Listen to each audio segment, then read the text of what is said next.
Welcome back to the 12th Man podcast, and welcome back to our episode. We're going to be discussing Spurs and Liverpool mostly in this podcast. We'll look back at Man City's defeat in the Champions League and Celtic's defeat in the Champions League. Can they turn it around in the second legs? Both of them being away from home. It's a big ask. We'll be asking no one about that. We'll look ahead to the Premier League weekend as well. We're going to start by talking about Spurs exiting both cups. Of course, Liverpool will take on Newcastle in the League Cup final.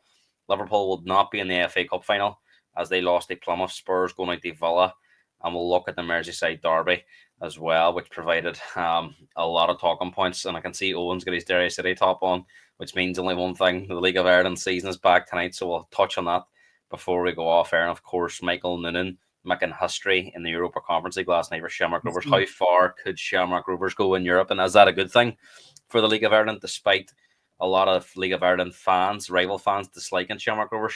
But Owen, only one place to start. We haven't really done a podcast since before the League Cup and the FA Cup. So we're putting it all together on the one here. It is Valentine's Day, of course, and I know we're pushed for time. We all have commitments we have to be, but we'll still deliver a good show before we think about those things. And of course, Brighton take on Chelsea tonight at 8 o'clock. So, I mean, it's an action-packed night for a lot of people. I know people are going out for dinners and going for romantic meals, but I'm watching Derry City and Chelsea games, so it's a great night for me. Right, I'm not getting shunted to the side. Just well, she'll be watching it too. Love Island can make appearances some stage too, probably. But look, Owen, I was there at Anfield last Thursday, and Spurs were beaten 4-0 by Liverpool in what proved to be a devastating display from the Redmen. Spurs really had no answer. Liverpool were great. Did Spurs help them? Probably. They didn't really show any resistance like Everton did on Wednesday night. But Liverpool at home were just too good for them on the night. It was a really, really disappointing night for Spurs fans. So when I was there, and there was a lot of, I have to say, before the game, there was a feeling that you never know. But I think a lot of people were resigned they were going to lose the game. Yeah. And this is before the game even started. So a lot of fans were critical of the team performance, but if the fans were kind of feeling before the game that they were beaten, why should the players feel any different? Because I've been to away games before. The atmosphere was okay, but there wasn't a lot of noise being made in that Spurs away end. And obviously, even at 0-0 with 30 minutes gone, I think there's a lot of Spurs fans expecting Liverpool to score eventually, and they did in the 34th, 35th minute, and it was one-way traffic after that. And Spurs fans began to leave when Szoboszlai made it 3-0. I actually stayed to the very end. I was standing next to Chris Cowden, of course, very famous Spurs podcaster, and he says to me, "I am sick of this every season. You know, you build yourself up at the hope something might be different, but it ends up an hour slap on the fist." And you know, we've discussed a lot about Ange, but this is going down a very familiar pattern to our managers at this club. Mm-hmm. You know, how much of the blame can be at Ange's door, I'm not so sure. A lot of fans maybe think that he isn't the man to go forward, but a lot of the abuse at the moment's being directed at Daniel Levy. And of course, there is going to be a sit-down protest in the stadium on Sunday. So I don't think I've ever seen as much resistance at Spurs towards Levy than there has been now. No, not the. I know Spurs fans never really liked him, but I think this is sort of the tipping of the iceberg moment. It feels like, and I've seen reports this week of Qatar being interested in Spurs. I don't know if there's any substance or anything to that. You would know more than me, but what I'd say about that is there's been a lot of links to those the Qataris over the last since they pulled out of Bayern Man United. The Spurs has been the most linked club to them, but Spurs want around 3.75 to 4 billion to sell up, so it's not an easy deal to do. No, definitely not. But no, you're saying I know a lot of the blame is on the owners and Enoch and Levy and whoever else. Is it the boy Lewis as well? Yusuf as well. Lewis, yeah. He's not really well liked, but I don't think Ange just help himself either in certain situations.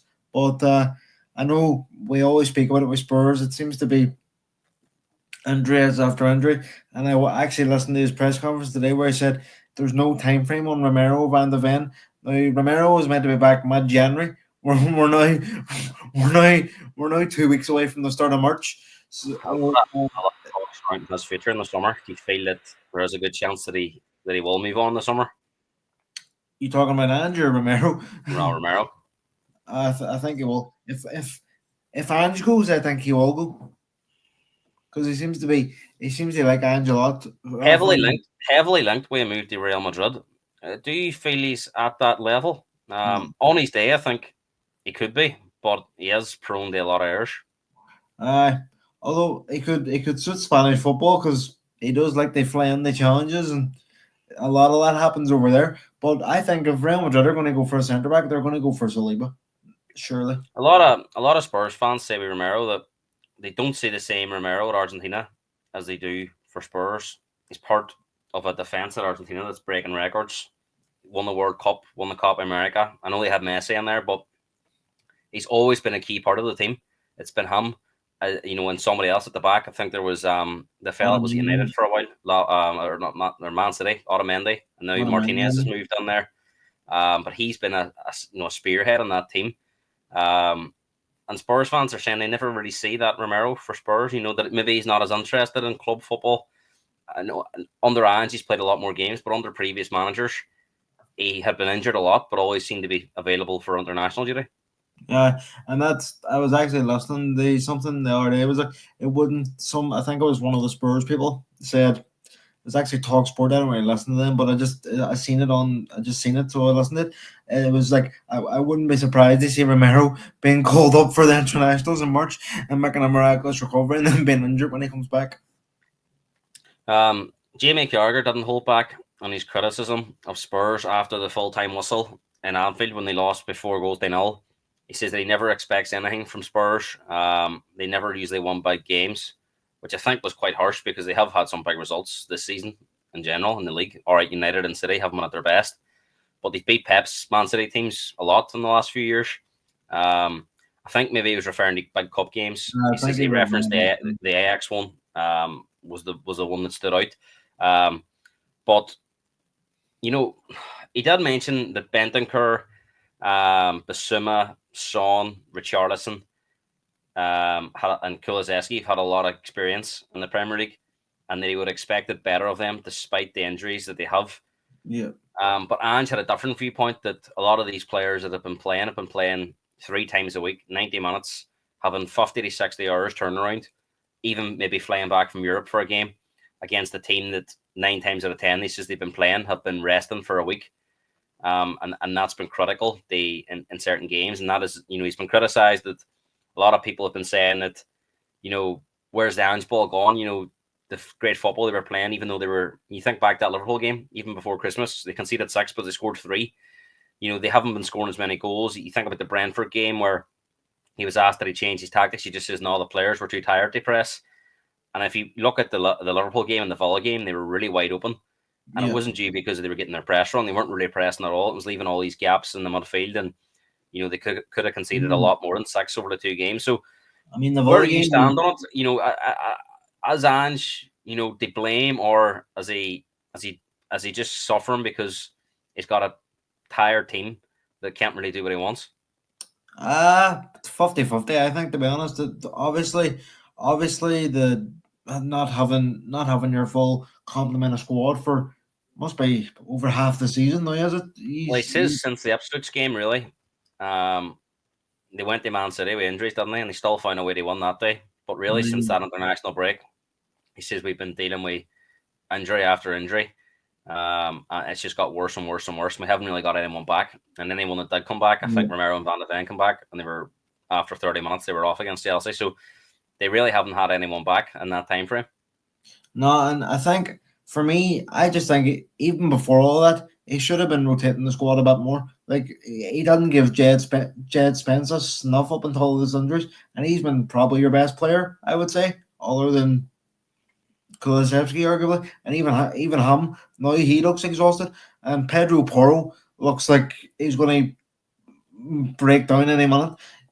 Although I just think it's been a tough season, but for me personally, looking on the outside, I think it's better just to get to the end of the season and then part ways in the summer. Yeah, I listened to a podcast, and rightly, Areola's getting a lot of credit at Bournemouth But Yep. Bournemouth have a lot of injuries. Up to 10 players out, I think, at the moment. Now, a lot of them ain't first team players. They aren't in their starting 11. But Yep. everyone's saying about Areola at Spurs. How would Areola cope with 3 games a week if he's losing 10 players playing 1 game a week? His style requires a lot of high pressing, a lot of intensity. What's to say the same thing doesn't happen? I've spoke about this with a few different people this week. I've also spoke to somebody that works in sports science, and he says to me, the way it's going with a lot of managers now, they're all going for this high press, high intensity sprints. Spurs have had the bad brunt of it this year, but he says if you remember back, it was Newcastle last year. Liverpool had it one year under Klopp. He says this isn't a new thing. He says it might be a new thing for Spurs in terms of losing so many at the one time, but there seems to be at least one team every year that are struggling to put 11 players out.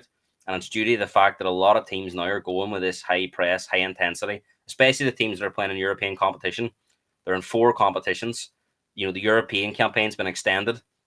Update possibly, you could have to play, Man City could have to play 10 games just to get the last 16 of the Champions League. Real Madrid, obviously the same, as opposed to playing 6 games last year. So an extra 4 games have been added. Plus, as we've said, the likes of Bournemouth, the likes of Brighton, Newcastle have all come onto the scene. Not all playing the exact same way, but a very similar front foot, high press approach.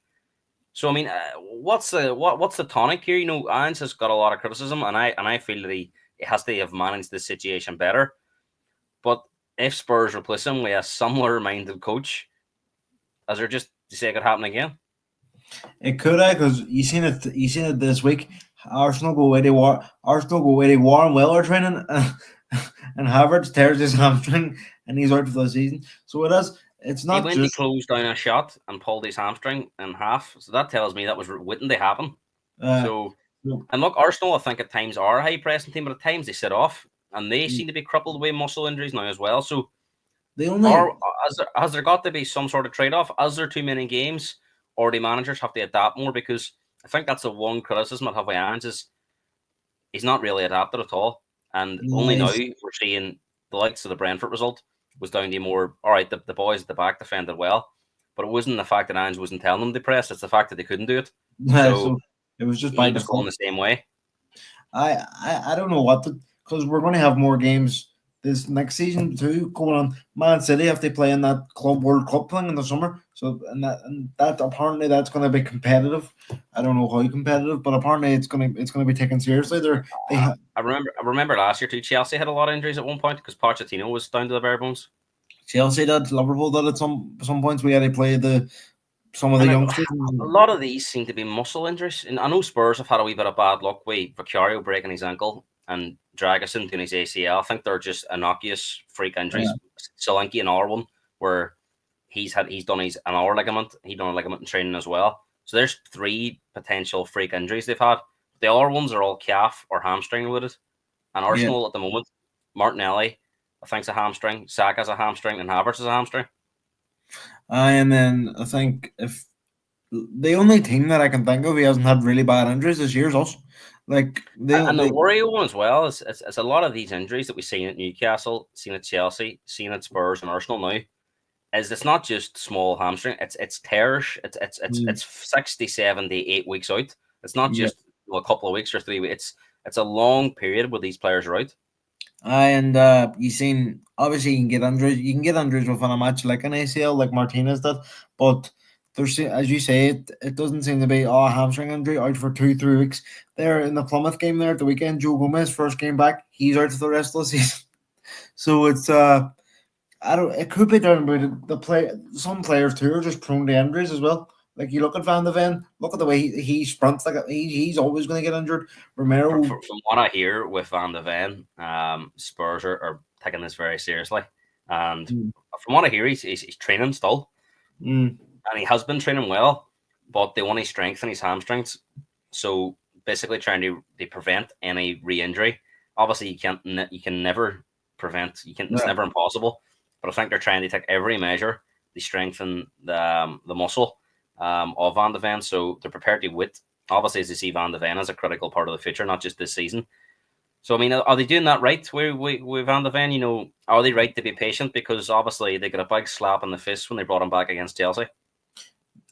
they're right to not rush it, but then there's a difference in training and then going into a match because then you're not match fit, and then in training you're not doing as much high intensity sprints. So what's to say he comes back whenever he plays and just his hamstring goes again. So it's you're damned if I, you I do. think deep down there was a obviously no one would ever admit this, but I think there was a real feeling that even with Van de Ven, they were going to go out against Liverpool. Uh, The FA Cup was at a very early stage where, look, you look at it now, the FA Cup's wide open. There's a yep. lot of big teams have exited, but you're in a very early stage of the FA Cup. I think there's a real target on Europe for Spurs, and they want to get everybody back and fit for the middle of March and have a real push at that because, only for an insane league run now, I don't think they're going to get into Europe via the league. No. It would take a monumental effort, and I feel even at that, when it comes to playing on a Thursday or a Sunday now, a Thursday's going to take priority for Spurs. That result at Brentford's given them a lot of breathing space. They've got United at home at the weekend, which is a winnable game, and Ipswich next. If they get 4 points there, I think they could lose every other game in the league and they would still be safe. Yeah. Not that will be deemed acceptable, but I really think now Europe will be the priority. And I wonder is that in the back of Ange's head with Romero and Van de Ven is let's get these boys fit and let's have a real go at Europa League because when they get to a semi-final, if they get to a semi-final in Europe, you're going to be looking at a potential Lazio or a Fenerbahce, an Atletico Bilbao. You're not going to be playing the best team in Europe like Liverpool or a rejuvenated Man City, or an Arsenal team that have been unlucky over the last. You're going to be playing against the team that you're going to be considered on paper as good as or better than. So there's no real roadblocks in that Europa League in terms of anyone you would suggest that's better than them. No, but I definitely think for Spurs, like they do have to have their best team out for Europe because the league, as you say, barring a mental run, which they're not capable of at the minute, they're not going to get into Europe. So They've got some difficult games in there too. I mean, I was looking at after United and Ipswich, really, there's a real difficult run of games. I think they've got Liverpool, I Man think. City at home, Bournemouth at home. I think they've got to go to Chelsea, got to go to Liverpool, got to go to West Ham. Free grounds they don't usually do well at. I think they've got to play Brighton at home on the last day, which won't be easy. They've got our tricky game. Wolves away, it's never going to be. They've got a lot of tricky games on there. So even at that, I don't think they could win the next couple, but I don't think it'll turn into let's win 12 here last 14 and finish in the top 6. I just don't think that'll happen. But No, definitely. on a bit of good news for Spurs fans, Owen, is Vicario, Udogie, Maddison, and possibly Brennan Johnson could all return on Sunday against Man United. And just Vicario, Udogie, and Maddison are all good to go, and Johnson is pushing to be ready for the game on Sunday. He says that Werner, now a lot of Spurs fans won't be interested, is also very close to being back and should be back next week. And after that, Romero, Van de Ven, and Slinky within the next 2 weeks. So it would all suggest that, barring any disasters, they should have a fully fit team going on the March. I'd say to be honest, I say nothing with Spurs until I see them on the pitch because this season has taught me to. But if they are all back, then Spurs will be better because when you're missing that many players at the same time, it is going to have an effect. Although, if the reports in Brennan Johnson that I seen last 24 hours are to believe, I can understand why he's out injured. He actually put up on his Instagram today a picture of him and his girlfriend. So We'll I think he see. was quashing those rumors. I don't know where it came from, but Yeah. again, I wouldn't have put Brennan Johnson as that type of character, but No. maybe it was just a story put out there as a joke. But Owen, let's move on from Spurs and look at the Goodison Park finale for the Merseyside derby. I mean, it had all the hallmarks of going to be in a thrower. Everton were always going to be up for it. Liverpool were potentially had an opportunity to go 9 points clear, and as most people would have thought, at least one hand on the title. And it didn't disappoint though, and it really was a Premier League classic. I have to say, as a neutral, I thoroughly enjoyed it. It was an old school type of game in an old school type of ground. There was tackles flying in. There was argy-bargy. There was, an unbelievable atmosphere. And there was some great goals as well. And I mean, it started from the very start. 2 early goals really set the tone. And I thought Liverpool got a bit of control towards the end of the first half, but Everton come out in the second half like a different team. Then they got a sucker punch. Liverpool looked like they had it in control, and then mayhem at the end. So it really swung, at different stages of the game. But I thought it was a fair result. How did you see it? No, the result was fair in terms of we didn't do enough. They won, and we weren't great defensively. Obviously, at the time, I was a very, very, very angry man, It and would have I been a still very am. interesting podcast if I had done this 10 o'clock on Wednesday night. Oh no, your podcast would have been took off here. my head was going, but no, it was when you look at it then in the cold light of day. Like we didn't do enough. They won, and the I do like I'm going to stand by. Like I do think there was a foul in Canada there. I'm a We'll hundred come on percent. to that. We'll come on to that. One thing I want to discuss before we get into the referee is Liverpool only had 4 shots on target, scored 2 of those. I think one came from the second goal where it was pushed away from goal, and the No, it other was one was the Salah chance to go 3-1 up, and it was about from 25 yards. So really, Pickford didn't have a lot to do in the game, and you never really thought at any point in the game Liverpool were going to score. The second goal was a scrappy one. It was a great yeah, finish by Salah. He took it well. But Everton definitely in the second half looked the more dangerous team. Not for yeah, anything like great football, just from sort no, of long balls and roughing them up. Van Dijk's a great defender, but I think Goodison Park is one of the grounds he tends to struggle at all the time. I think Calvert Lewin's done a couple of battles with him. I thought Beto, not to say he won the battle with Van Dijk, but he never looked out of place against Van Dijk and Canate. Well, He caused a lot of to be fair, one of the games in Goodison Park, he got his ACL snapped in yeah. two. But I think particularly over the last couple, um, uh, he hasn't been at his best. I mean, there was a hopefully, chance. There was a chance before Tarkowski the volley where he didn't shoot. Van Dijk scuffed the clearance straight to him, and I think uh, they asked James Tarkowski after the game, "Why did you not shoot?" He says, "I don't know, just didn't have the confidence." And he says, "But if that hadn't happened, I probably wouldn't have took the volley on." Because he says, "No, if I get another chance, I'm putting my foot through it." And ironically, he put it in the top corner. But uh, I mean, why do you think Liverpool were so poor on the ball? Because it was a completely different performance the week. I mean, it's hard to give the ball away against Spurs. I know Spurs weren't at their best, but I know what they were at Anfield as well. But they just never really got any control in the game, other than maybe 10 minutes before halftime and the last kind of 10 minutes of leading up to sort of the out of time. And it kind of went mad again. Now I did see somewhere that from the 87th minute to the 95th, the ball was out of play for 4.5 minutes of that. And it was actually a Liverpool account. He says, "I'd love to bash Oliver because I hit him," but he says technically he was right there at the time on. So we'll come on to the referee, but any excuses as to why Liverpool weren't at themselves in midfield? no, I just think Everton were more physical in the midfield, and Do when you you feel have that Everton wanted it more? I know, and Liverpool's mentality is quite strong in terms of their players, but they feel just the occasion. Everton, they had nothing to lose. They're safe in the league. It was the last Merseyside derby. Let's rough them up. Let's have a real good go at them. And Liverpool have played a lot of football recently. I know they rested at the weekend against Plymouth. They made a lot of changes, but they've been playing Champions League, League Cup final. Now they come. Maybe it just caught up with them.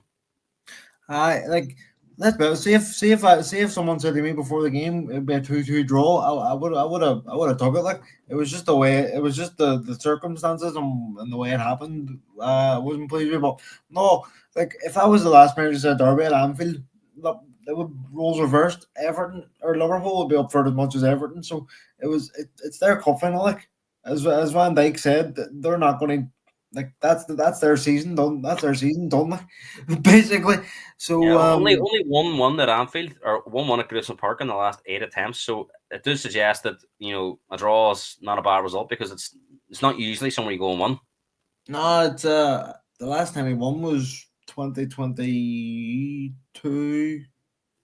We won Yeah, I think four they won. It was 4-1-1, was it? 4-1. It was just before Christmas, I think, one of the years.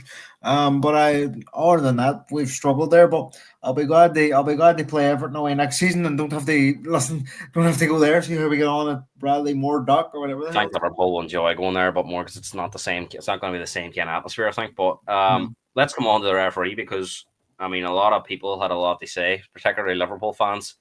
Michael Oliver's come under pressure from Arsenal fans earlier in the season and Liverpool fans on Wednesday night. I'll give you my unbiased, neutral opinion first. I thought he refed it quite well. I mean, did he miss certain things? Of course, but you're always going to miss certain things in games. You're never going to go through a 95-minute game and get every decision right. Every referee, every player. I mean, I'm trying to think of player, Xavi and Iniesta. They probably misplaced a pass every game, despite being unbelievable on the ball. So we can't expect referees to get everything right. I thought he was consistent in terms of he let a lot go. He let the occasion take centre stage. There was a lot of feisty tackles. I think early on he could have booked players that he didn't book because he wanted to let the derby take over. And it reminded me of the North London derby at times where, sometimes when Spurs play Arsenal, referees let things go, especially early on, and it adds to the occasion. And I thought from a neutral point of view watching it, I mean, I was glued to it because I thought it was excellent to watch. I know Liverpool fans will have gripe with the first and second goal. There's arguably two fouls. Or the first one, and Jai kicks the ground. But look, to be honest, in live play, it looked a foul. So that's easy must. And the Salah one's a bit more, I thought that was a foul in live play. The referees must that. And of course, Everton go up the other end and score. I mean, what was your? We'll get into the decisions, but what was your opinion on how he refed it? Because I've given you my side date. I don't think he did anything particularly wrong. There was nothing major in the game regards penalties or decisions like that. Offside is handled by a system that's supposed to be factual, so we can't really lay any blame at the door of the referee for that. How do you think he handled the occasion? I've calmed down a bit since Wednesday. So if you had have asked me this a couple of days ago, I'm not saying I'm right. This is everyone's opinion, but well, just from a neutral point of view, I enjoyed the way he let things go. I just think I saw it was like there was he gave us 8 fouls and he gave them 20. That's one thing. So I don't. So some of them like even there was a free kick where I think McAllister fouled him, but it was clearly not touched. He dived. The one thing I will say is Conor Bradley was very lucky to stay on the pitch. I thought that could have been. I thought, to be fair, I thought that could have been a second yellow. And in the first half, he actually booked more Everton players than Liverpool players. No, he did. But I think the crowd, the atmosphere too. I think you're always going to side more with the home fans as well. I think. Let's just say first foul comes on that's slightly bordering on yellow and he books a player. That sets the tone for the rest. He has to book everybody then, and then you get into the stage where you're sending players off and it's ruined as a spectacle. Yeah. I liked the way 11 players stayed on the pitch. There was a bite date. It was aggressive, and the crowd played a massive part in that because of how the referee let things go. I think if the referee starts booking players, then you get boos and even as away fans, Liverpool fans, we sitting there, well, he's booking our players to, and then eventually a red card's inevitable. I mean, he could have sent Conor Bradley off. He could have sent McAllister off for an accumulation of fouls, and he didn't. I mean, the only time players were sent off was at the end, and that's for a completely different incident, which we'll speak about in a minute. But, I mean, what was your thoughts on the 2 goals that Everton scored? Of course, the first goal, and Jai clearly kicks the ground, and he gets a free kick. Now, I mean, if you ask Everton fans what they would prefer, they have Jai fit and not score from that free kick because he's obviously done a serious injury. I think David Moyes is to be out for at least a number of weeks. So, the boy's done himself damage. And look, Ali McCoy was in commentary and he says, look, I stand by that there is contact there and that's why he's kicked the ground.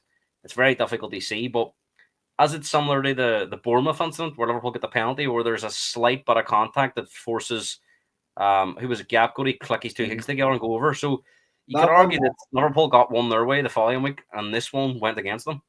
That one I'm not too bothered about because, as you say, in live play, it did look a foul. So that one doesn't bother me. It's the Kanate one. Like he shoves him in the back, 2 hands in the back. I think the bigger error on that was the Salah one's a clear free kick. But what I would say is, and we'll go back to the first goal, Liverpool completely slept in for the free kick. I know we did that. If they defend that right, we're not talking about this. Kanate follows his man. Van Dijk isn't in line with his defence, and Beto scores. And again, look, Alisson's a fantastic keeper. I still think he should save it. It goes straight underneath his arms and done it on net. So I think there's 3 errors in that goal. Kanate sleeping on, Van Dijk not being in line with the defence, and Alisson, a keeper of his quality, I would expect him to save it. And then if you look at the second one, Salah, definite foul. I think if he gives that free kick, Liverpool won the game 2-1 because Liverpool probably kick the ball into the corner and see out time. And then the second one, like you say, the Kanate, it probably is a push in the back. But I mean, VAR is never going to get involved for a push in the back because I mean, was there an incident earlier in the season where Van Dijk grabbed somebody's arm at Palace and the VAR didn't give a penalty? A penalty wasn't given, and Was it was deemed that Van Dijk was wasn't that this penalised. season? Was that this season or last season? Yeah, this season Van Dijk was deemed not to be interfering with play because the goalkeeper's going to get it anyway. For me, that's a load of crap, that rule, because if No, he no, pulls I, somebody I, back, I agree with that. so I there's so many different ways you could look at it. I think Liverpool were definitely hard done by on this occasion, but I think all our things this year have went for them. So uh, we're talking about minimal errors or not fouls that were given, and I think VAR is never going to get involved. And again, there's a lot of poor defending on that goal, and obviously it still took Tarkowski to smash it into the top corner. And I think if he had it 100 times over, he probably puts it under the back stand. So you could argue it was just one of them nights. It was just ripped for Everton to get that last minute goal and they see them scenes at the end. And look, again, another fraction and it's offside. No, I said when I watched it by myself, obviously, but I knew as soon although as soon as we didn't get that foul, I said Everton are going to score here. Yeah. It was one of them. You just knew. But that's what I said. If I had been offered a point before kickoff, I would have took it. Look, I'll bring some balance on there. I think Michael Oliver's had one of his worst seasons as a referee. I think he's not done well. I think there's been a lot of errors at times, major ones. I think on these occasions, these are minimal ones. And I think if Liverpool defend properly, we're not even talking about Michael Oliver. It's not as if he gave a penalty that wasn't. It's not like the Skelly one where it wasn't a red card. And luckily for him, Arsenal go and they won the game. Or I think there's an outrage on that occasion as well. What I don't like is a lot of Liverpool fans saying, well, he wants to get our players suspended for the League Cup final. I mean, I don't think that was and even at that, I mean, how many games did you have to get banned for? They must have final so far away, a month away. That was even I didn't say that, and I don't like him. Like I think he's an awful referee. But now, what I do think should happen, I really think now in the lead up to the I'm not sure how many more games Liverpool play in England before they play that cup final. I don't think he should be refereeing Liverpool again until after that final, because there always does that. Not that Oliver would do it, but I think there's a duty of care from the PGML to protect that referee and not have money in Liverpool games now that they're playing. They're playing Newcastle in the final. Yeah, what do you see? The game before the final, Liverpool, Michael Oliver referee, Liverpool 7 red cards. Well, I think if Oliver has put on a Liverpool game before this final now, I mean, he has to do what game he's given. He can't refuse to do it. They're making a rod to be thrown back with, because exactly. So I think from that's not just because of this game. I think in general, if there is that affiliation to a team, I think they should protect them now and not ref Liverpool until after. And that's the same with VAR. I don't think it should be in that studio either for a Liverpool game until after this final. But we actually play Newcastle in the league before we play them in the cup. I don't think he's likely to get that game. Any games, because you say that Newcastle coming up, he obviously can't do the final anyway because Newcastle's on it, and I don't think he would get it because from what I understand, it's down to performance. I would imagine that John Brooks will get it based on his performances this season. I think Which one's he? The one with brown hair and spiky hair, sort of thing? Yeah, he used to be a linesman. I think he's from Leicester, so he wouldn't have any affiliation to any team. Or it could be one of the younger referees that get it, but we'll see. I know I don't like referees, but I don't go out here and think, oh, they're against Liverpool or they're against Arsenal or they're against. What I would say, Owen, is in their defence this year, the PGMOL, they have says that the big games are being shared around. I think Sam Barrett done Arsenal and Man United over Christmas, and I think there was a referee in the Liverpool Spurs Arsenal Man City game. Arsenal Man City game is a different referee. He's got the funny haircut.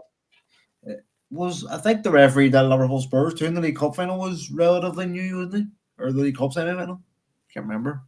I'm not sure now. But look, we'll see who ends up being in the frame. But we've seen some bad calls in the Champions League as well, so it's not just England. I think the whole referee just needs finish off in this 0-1 Liverpool. Slot at the end of the game. Where do you stand on this? Because it's not been announced yet, but there is rumours he could receive a touchline ban. That whether doesn't it's really make sense. before this weekend or after. They're waiting. They see, but do you think it was wise at the end? The game's over. I think if you go to sarcastically shake a referee's hand and go, "Well done," it's obviously different to how you does it every hour game. Otherwise, Michael Well, Oliver wouldn't send them off. Pep did that to Michael Oliver a few years ago. Nothing. What? Because Pep wasn't happy with him. Mind the Thought you said game. they always help Man City out. Mind the game. Well, that's sending off a manager after the game. That doesn't really matter. But Well, he obviously done something in the game to offend Man City. Otherwise, Pep wouldn't have over him.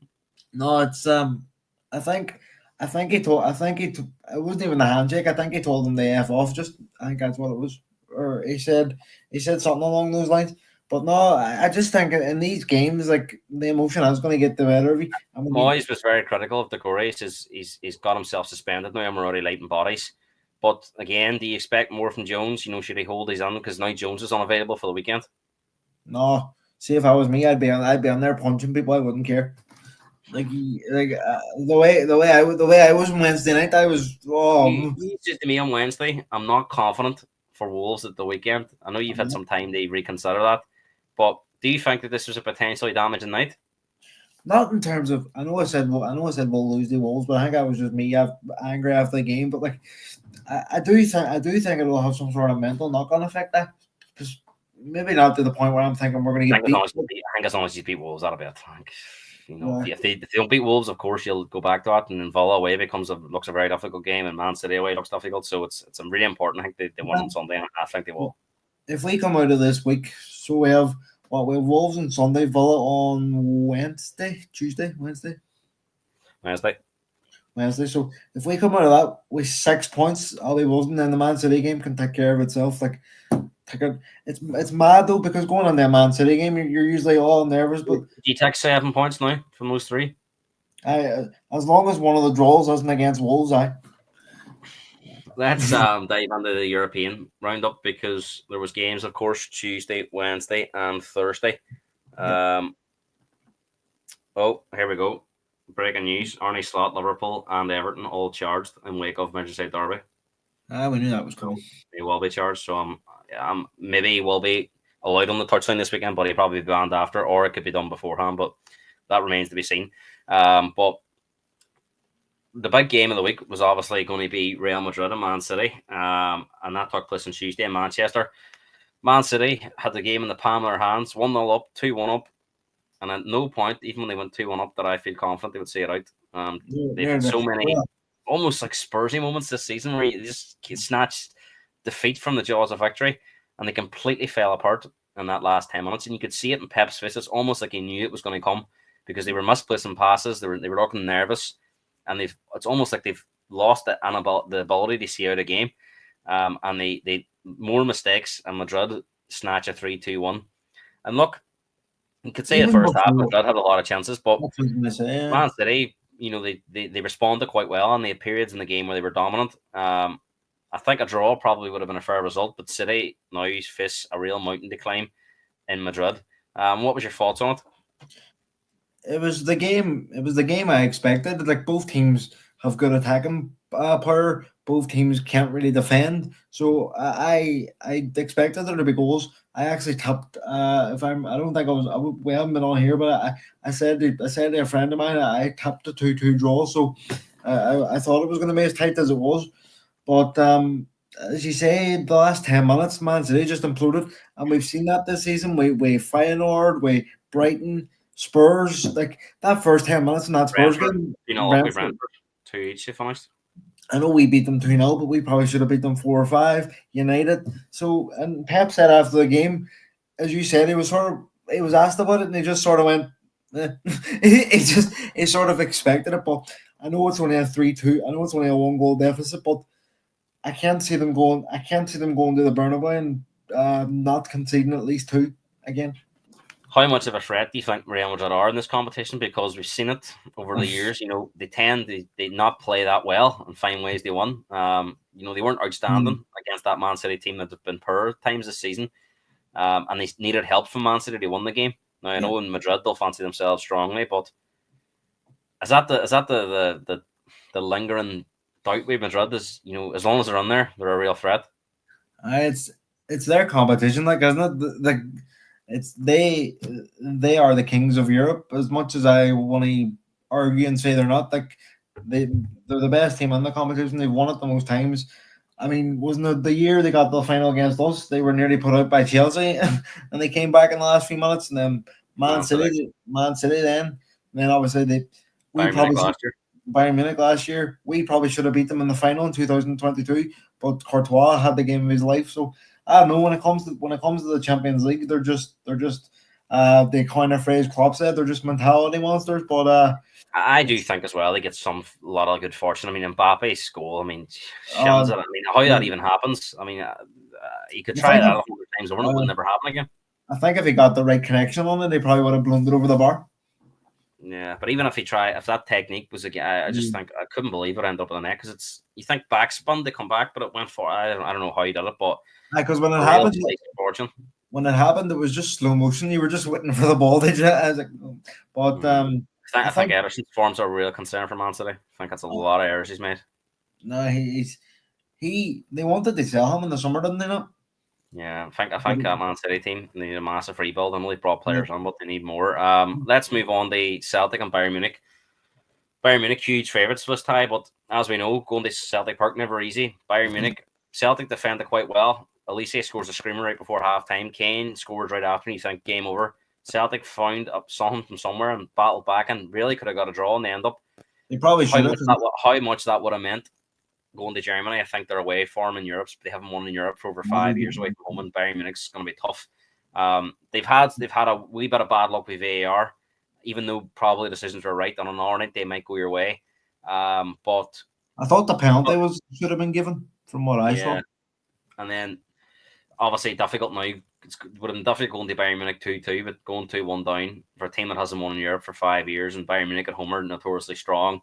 Big ass for Celtic now. I can't see anything but a Bayern Munich comfortable victory, and especially with the news coming out of Bayern today that Musiala signed a new deal, Davis has signed a new deal.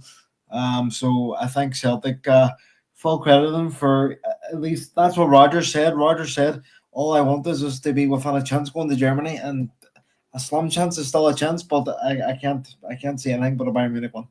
Yeah, let's look at some of our results. So of course, there was 8 games on over the 2 nights. Brest were beaten 3-0 at home by PSG, potential opponent for Liverpool. I tell you what, for Liverpool, they won that league phase. If they draw PSG in the next round, that's really unfortunate because I just PSG would be a threat over 2 games. No, Liverpool would be favourites, but there wouldn't be you wouldn't expect Liverpool to just sweep them aside. If you look at some of no the other opponents that they could have played, Monaco. yeah, well, the other side of that draw is Monaco and Benfica. Benfica beat Benfica beat them 1-0 at Monaco. So you would imagine Benfica are in a strong position to qualify. No secret for who you want there out of those two, PSG or Benfica. No, definitely Benfica. The Darwin Nunez derby. Send them back on the flaming. Yeah, Juventus beat PSV 2-1. Dortmund won 3-0 away at Sporting Lisbon, so you would imagine they're going to go through. Yep. A shock result. Club Brugge beating Atalanta. Of course, Atalanta still have a home game to turn that around. And Feyenoord beat AC Milan 1-0. So a few of those games are quite tight. Can we get Feyenoord now? No, I think he's get either PSG now, you would imagine. Brest, you would think are out. So PSG or Monaco or Benfica, and Benfica's in a strong position. So Liverpool and Barcelona will get one of those each. PSG, Barca, please, and take one of them two out. That would be nice. PSG and Barca have a tendency to meet in these competitions quite a lot, so maybe that stands you in good stead. Do But you mind the year? Do you mind the year? It was a mad game. Barca or PSG won 4-0 in the first leg or something. So looking at that, PSG going through to the next round, Dortmund going through to the next round. Monaco, but even those two are big names. Yeah. And you would imagine Atalanta will turn that around at home against Club Brugge. So I mean, it's not going to be an easy round the last 16 for a lot of teams. No, and that's what you want. You don't want it. Well, you can't. You do want an easy route, but like you want them games to test yourself. And tell you what, if we get PSG, I forgot to mention. Sorry, Real Madrid and Bayern Munich both likely to be in there as well. So I mean, really strong competitors. And I think whoever wins out of the Man City Real game play Bayer Leverkusen, so that would be a testy game. I'm not sure who Bayern will have if they get through. Yeah, the But draws for these competitions take place next Friday afternoon. So we'll know more after. Obviously, there's 8 teams going to be eliminated on over Tuesday and Wednesday next week. We know a couple already look to be eliminated in Brest and Sporting Lisbon, if, but if we those do get draws are next PSG, week. if we do get PSG, I want the second leg back in Anfield. That's No, the one second thing. leg will be at Anfield because That, Liverpool are that, seated. So, that's, I think that'll be a big advantage. but the one thing about these draws next week, these 3 European competitions, you will know your route to the final from next week. There will be Yeah. it won't be a choice of you'll know, obviously tie wise who you're going to be facing. So the draw is separated into 2 next week. Liverpool and Yeah, Barcelona will be in opposite halves, of course. They can't meet to I the final. prefer that. I prefer that. Yeah. Let's move on to Thursday night, the one last night.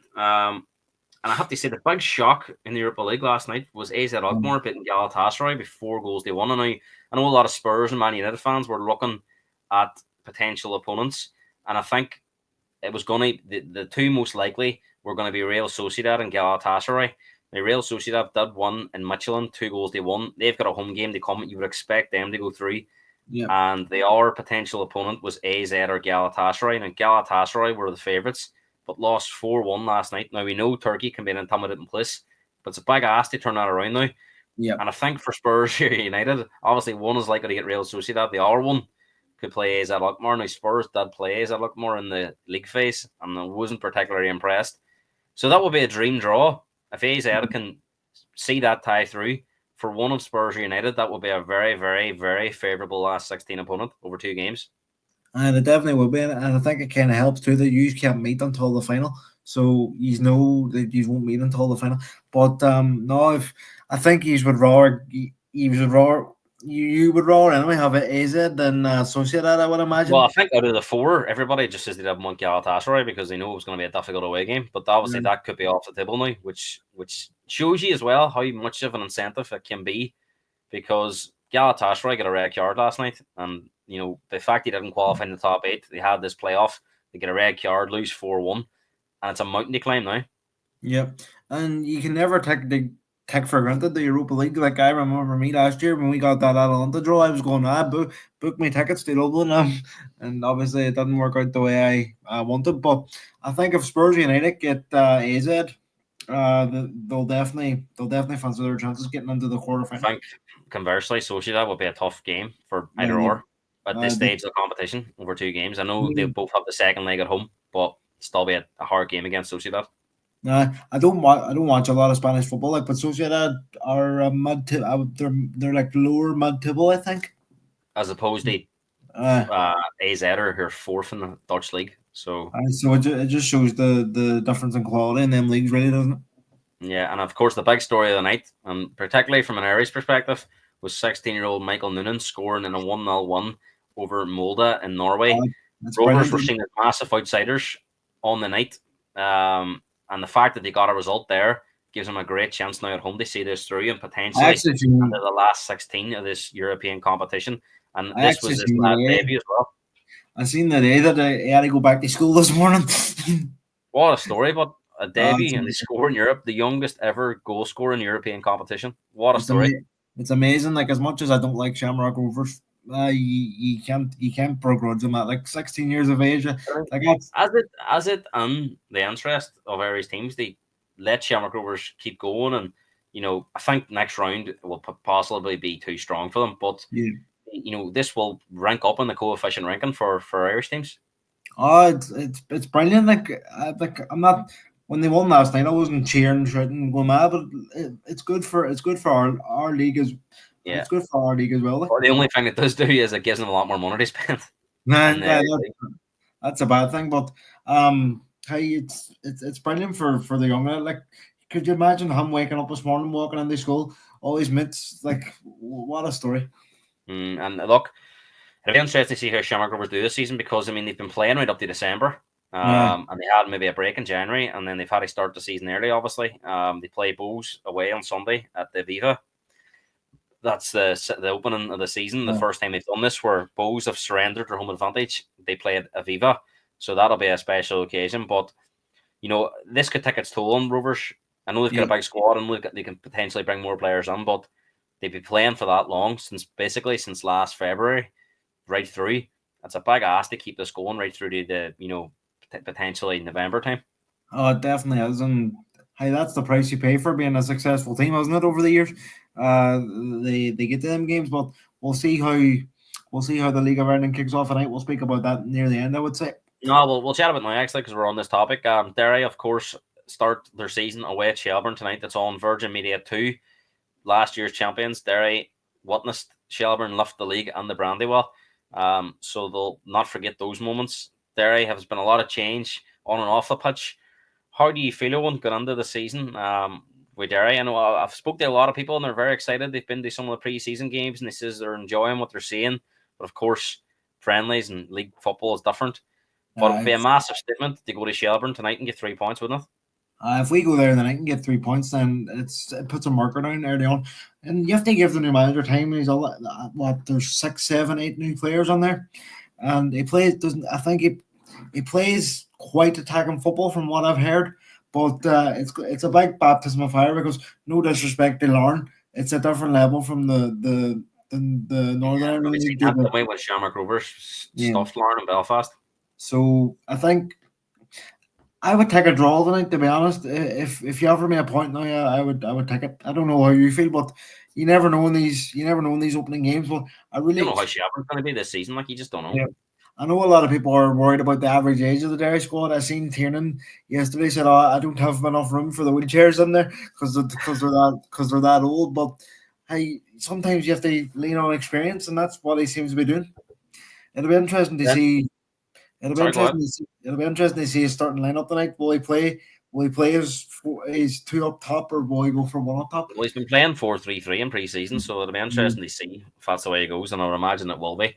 But let's finish off by looking ahead to the Premier League games this weekend. Of course, Valentine's Day today, and it does provide 2 teams that tend to like each other a lot. Chelsea and Brighton exchange players quite a lot, even managers at times. They played last week as well. And they played last week, and Brighton were victorious in a 2-1-1. Chelsea, the wheels have slightly fallen off, and Maresca says Jackson's out to April, so they've lost their main striker. Palmer's form seems to have deteriorated, and it's starting to look like when Palmer's not at it, Chelsea are not at it. So, this is a difficult one tonight, Phil. Brighton away is always a difficult game, no matter what form you're in. It's always one of them games that I don't look forward to. But I think maybe I'm wrong with Chelsea. Only have 1-1 in the last 5. Yeah, I think so. 3 wins in the last 10 altogether. Yeah. It's so either their form's deserted them, but a lot of Chelsea fans are saying that his in-game management isn't great. He doesn't make subs. He makes subs too late. And maybe he was right when he was saying that his team aren't ready for a title race back in the November, December time. But as for Brighton as well, you don't know what Brighton's going to turn up. They got whapped 7-0 the week before, and then they beat Chelsea. So I'm going to go for the same result as last week. I'm going to go 2-1 Brighton. 2-2 for me. Good way to start the weekend. Goals galore. Although I'll probably be watching the Derry game, to be honest. Leicester take on Arsenal 12:30 tomorrow. Arsenal, major setback with Havertz. We're also hearing Saka's injury is a lot worse than initially feared. And although they had a little shot in the arm, the other night with Liverpool dropping points in that game in hand. They still find themselves 7 points behind, so they're in a worse position effectively than they were last week, only being 6 behind. And Leicester, to be fair, if there was one team maybe they wanted to play with this weekend, it would have been maybe Leicester or Southampton possibly. But I think they'll get by without injuries this weekend. I think they'll be okay. Unfortunately, so do I. Just think Leicester. I know they beat Spurs, but everyone beats Spurs at the minute, so it's not a big shock. But I'm gonna go. I don't think it'll be too comfortable. I'm gonna go for 2-1 Arsenal 1. I'm gonna go 2-0 Arsenal. Aston Villa take on Ipswich. The Premier League rejected Aston Villa's request. They moved the Liverpool game due to them playing 5 games in 14 days. But Premier League says no. We're in the same situation. Well, I think Villa are saying they're playing the FA Cup too, but Villa are not happy with this. But the Premier League rejected that request. The game will go ahead in midweek. But Ipswich at home is a nice way to possibly start this run. And they obviously had a good one against Spurs in the FA Cup. And Ipswich at the moment are really struggling. It's they're. I know they put up some fight there in the early. Come on, Vardy's. Nah, he's done. But I don't even think he's fit. Yeah, I'm not sure either. Last time I checked, but in this game, as I was saying there, Ipswich they put up more fight than they are to, it seems, but they just don't have that quality. And similar to Chelsea, if Liam Delap doesn't turn up, then where's the goals coming from? As we spoke about, but Aston Villa shows you what a good January window can do. Like it was all doom and gloom when Duran left, and they've brought in Rashford, Malin, Asensio, the right back boy that I can't remember the name of, Spanish fella. But Yeah. I think in this game I'm going to go for a 2-0 Villa one. Rashford at the double. I'm going to say he gets he gets it. 3-0 for Aston Villa, comfortable. Fulham, Nottingham Forest. Fulham, a team you just do not know what you're going to get. And Forest, who've been excellent this season, but a Struggled to difficult beat one. Exeter, they all right. Yeah, they struggled, but they got there in the end. Yeah. Um, I'm not sure how much. I know Forest are in the FA Cup, but I'm not sure. I think in this season they could have done with it. I think if they had them out there and it might have suited them. But look, Forest always say they only won a cup as well. But what an opportunity they have to get into the Champions League next season. And we know their owner's ambitious and he'll spend. So Yeah. who knows? Forest could be coming back to the good old days if they can find a way to qualify for Champions League. And I think if they were Um, to win here, Fulham, it would be a real foundation for the rest of the season now. Because Fulham's one of them. Fulham's one of them where never mind my glasses. They're having a wee moment to themselves. But Fulham's one of them teams as well that one week they could be brilliant. Like they beat Well, they lost to United, didn't they? And then they went and beat Newcastle. Newcastle the following week. So So you never know. But as you say, if Forest do one here, I'd say they're not confirmed Champions League, but it's a big step. But I don't think they will. I'm going to go for a 1-1 draw. I'm going to go the same 1-1 draw for me. James, thanks. Fulham might win this one 1-0. Man City take on Newcastle. This is your 3 o'clock live game in Premier Sports. If you're in Ireland, you'll be able to see Or this live. or if you have apps on phones that somehow take you to America. Of course, these two teams are Middle Eastern owned, so there's that element. And of course, the Haaland versus Isak chat has been coming around this week. So it'll be interesting to see how that battle goes this weekend. Man City are vulnerable to counter-attacking teams, and Newcastle will have no problem sitting back and counter-attacking. So a potentially dangerous game for Man City. And of course, you could argue, they can't really rest players because although Madrid's a big game at the week, Man City need to make sure they're in the Champions League next season. So this is an important game, and Pep will want to try and get a result. But Newcastle will cause them all sorts of problems too. This will be a fascinating watch, I think. I'm definitely going to watch this one. I think, as you say, Newcastle will just soak up the pressure, and with the likes of Gordon and Murphy and Isak, and even in the midfield, Well, they've I think Gordon could potentially be injured. I think that would be a big blow. Oh, who's their backup? Harvey Barnes. Not fit enough yet. He says he's on his way back, but not there yet. Oh, that's not. Know what? I'm going to go 2-2. I only go the same 2-2 draw. Southampton and Bournemouth. South Coast battle between these two. Southampton really struggling. People were saying Russell Martin had a Scooby, and of course they bring this boy in, and maybe he hasn't got a Scooby either, or maybe the players just aren't good enough, as I suggested, and it wouldn't have mattered who was in there. But I mean, Bournemouth at the moment are flying. Or in that defeat to Liverpool, they've been on an unbelievable run. They went to Everton last week and won 2-0 in the FA Cup, and they're just a real joy to watch. And I think they're a potential top 4, top 5 rival to these teams above them. And of course, they've got a real chance, I think, in the FA Cup, the way that's worked out for them, with the teams going out. Who did it they could be a draw? really special end of the season for Bournemouth. I think they're going to really push those teams above them. Yeah. And they've got Wolves at home in the FA Cup, which I think they could win that as well. So, how do you see this one? Nothing but a Bournemouth one, I think. I'm going to go 4-0 Bournemouth. I'm going to go 3-0 Bournemouth. And the final 3 o'clock game is West Ham and Brentford in a London derby. West Ham have improved a lot under Potter, even if the results don't suggest so. Brentford, well, they're hot and cold, Brentford, aren't they? Really poor against Spurs that last time out. I couldn't believe how many long balls they played. But didn't Plymouth put them out of the FA Cup as well? yeah, I thought if we had got Brentford, we would We're have going to won. have some run Plymouth, Brentford away, Liverpool at home, and Man City away. I think that's where their bubble's going to burst. Fair play to them, but 2-0 Southampton. James must have had a few oh, drinks. he must be on the Valentine's Day sherry. Must be. I'll be shocked, James, if Southampton beat Bournemouth 2-0. I mean, that would be a real shock of the season contender. Predictions for this game on? Similar to James, I'm not going to say 0-0, but I'm going to go 1-1. 1-0 West Ham. It's not going to Crystal be Palace, Everton at 5:30. Not the most appetizing Saturday night game you'll ever see. 7-0 Crystal Palace. I do think Palace have a good chance because I think Everton could be knackered after that. Yeah. The other night, and they've obviously lost in Jai, and I think the Currys might be suspended as well. So arguably they're two best players out. Well, that's what you get for running towards fans, you absolute clown. I'm not butter. But no, I'm gonna go 2-1 Crystal Palace with them being at home. Yeah, I'm gonna go 2-0 Palace. And then Super Sunday, Liverpool take on Wolves in part 1. Liverpool could potentially only be 4 points clear if results go the way we expect them to be.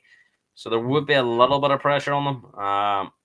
And they need to follow that up. I mean, if this went to 5 points and they've got Villa and Man City to come this week, I think there will be real jitters from amongst fans that they could potentially blow this. But I think if they can win this, steady the ship, and then worry about Villa and Man City after, and I think they will, to be fair one.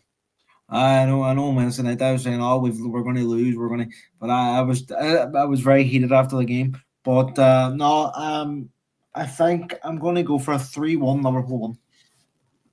I'm going to go 2-0 Liverpool. And finally, the last game of the weekend, Spurs take on Man United. The mud tibble clash. That's it. And Spurs looking for a treble over United this season. Beat them in the league away. They beat them in the cup. And United actually haven't beaten Spurs for 3 years now. So Spurs have a pretty good record against them. I think it'll be one of the Spurs will be asked to go on the front foot. Now, Amram's best performances, United's teams have been away from home and games where they maybe have been second favourites. So there is danger in this game for Spurs. But United are getting worse every time I see them. I don't know what's really going on there. I think Amram's up against it a wee bit. You think he's under pressure, Amram? Not to get sacked, but I don't think so. I think he'll get time, but I don't think they've anywhere else to go. Well, I think he's going about it the right way, but it's just going to take time. Was it yesterday or the day before that they're not expected to go in for Gyökeres? Seen that? So I wonder. So well, Spurs have scored 7 goals in the 2 games against Man United as well, so they've been scoring plenty past them. How do you see this going on Sunday? It could be. It's one of these. Any of the 3 results wouldn't shock you, really, would it? But I'm actually going to back Spurs for the victory here. I'm going to go 3-1 to Spurs. Darren saying Spurs is going to hammer them 4-0. He says Derry's going to win 2-1 tonight. Spurs need 1 for their manager. I think that the returning players give them a big boost. And I think they'll win this 3-1. I think they beat Brentford, didn't they? So they could make it 2-1s in a row in the league. And hopefully start a push up the table. But Owen, that is us. It's been great having you on. We've covered so much there in that hour we were on. What's your prediction for the Derry game before we go? First game of the season. How do you predict it? It's hard. As you say, not losing would be a decent start. I'm gonna go 1-1. I wouldn't mind a few goals. In Derry games last year were drab first, especially away from home. Wonder will Higgins be sitting watching this somewhere? I think we played Shelburne 4 times last year, and there was only 3 goals in the 4 games. I was like 1-1, 2-0 nils, a 1-0 and a 1 each. It was something like that. But hopefully we beat them in the cup. 2-0. But there's 5 games. Was that 5 games, 5 goals? Not the most advertising of fixtures last year, but hopefully it's better for next year. But enjoy your Valentine's weekend. Enjoy the football this weekend, and we'll be back on at the start of the week, looking back in these Premier League games. Looking ahead, they've of course Villa, Liverpool midweek, and the second legs of them European ties. Hopefully, after the Liverpool game on Sunday, I'm not as. No, I'm turning my phone off if Liverpool don't win that game. So am I. But if you're new around here, make sure to like the channel and subscribe for more content, and we'll see you again very shortly. Thanks very much. Cheers.